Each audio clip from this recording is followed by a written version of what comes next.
First of all, price disparity is a reverse Robin Hood.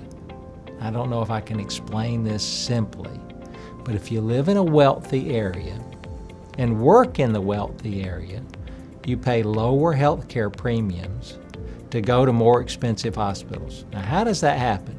That's because if you work in a poor area and live in a poor area, those hospitals are underpaid.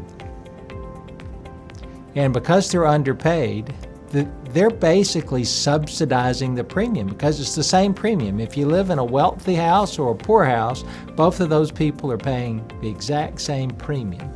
So this person that's in a poor community that pays the same premium and goes to a poor hospital underfunded is actually subsidizing the wealthy. That's a reverse Robin Hood system.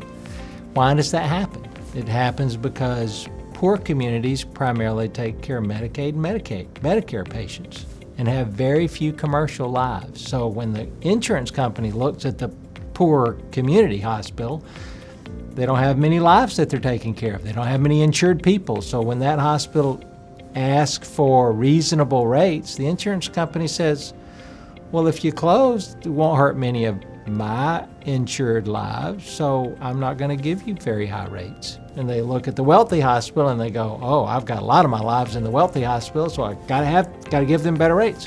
What it creates in the state is essentially in place two-level system. The wealthy hospitals get richer. They spend more money on new programs and advertising to get bigger. And as they get larger, they have more power with the insurance companies to continue to have higher rates. Is it significant? Well, if I just went 2 miles from here and repriced the volume that we have of commercial insurance to the volume of a hospital less than 2 or 3 miles from here, it's $11 to $12 million a year. An additional reimbursement to do the same thing. But it's not actually the same thing. They have more commercial lives than we do. That's how they have higher rates.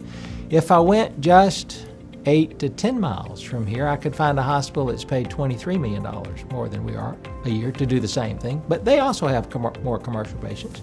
I could go within 12 miles of here and find a hospital that makes over $30 million a year to do the same thing we do.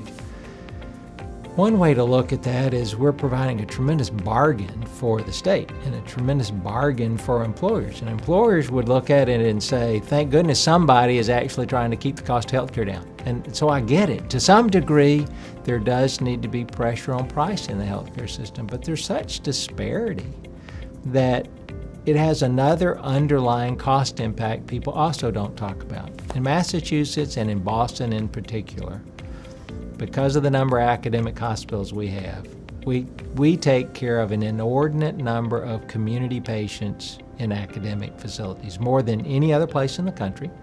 People leave the community, go to highly regarded, brand-named academic facilities who are paid very high prices. And that underpins one of the costs of healthcare in Massachusetts, sustained by price disparity, locked into this system of poor communities and poor rates and academic and downtown-centric facilities with high rates. And it's costing more in the transfer of patients, and it's costing more to the local individuals, and it's costing more to employers.